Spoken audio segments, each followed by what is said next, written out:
বাড়িতে চিংড়ি মাছ রয়েছে, কিন্তু কি দিয়ে বানাবে সেটাই ভেবে পাচ্ছ না। চিংড়ি মাছ দিয়ে বানানোর উপকরণ নাই থাকতে পারে, কিন্তু আলু তো সবার বাড়িতে থাকেই।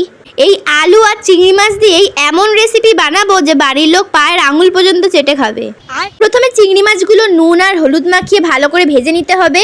তাই বলে এমন ভাজা ভেজো না যাতে চিংড়ি মাছ রবারে পরিণত হয়ে যায়। এরপর একে একে পেঁয়াজ, টমেটো, লঙ্কা, ক্যাপসিকাম কুচি করে ভেজে নিতে হবে। এই তরকারিটা বানানোর জন্য ক্যাপসিকাম কিন্তু মাস্ট। ক্যাপসিকাম আর ম্যাগির মশলা না দিলে কিন্তু তুমি যত বড়ই রাঁধুনি হও না কেন এই তরকারির টেস্ট আনতে পারবে না। তো যাই হোক, পেঁয়াজ, টমেটো, ক্যাপসিকাম এগুলো হালকা ভাজা ভাজা হয়ে গেলে আমি এর মধ্যে আলু দিয়ে দিলাম। তারপর একে একে হলুদ গুঁড়ো, জিরে গুঁড়ো, লঙ্কার গুঁড়ো, আদা বাটা, রসুন বাটা এই সব রকম মশলা দিয়ে একটু ভালো করে কষতে থাকবে। আর হ্যাঁ, মশলা কষার সময় আমি কিন্তু পাশে অবশ্যই গরম জল রাখি।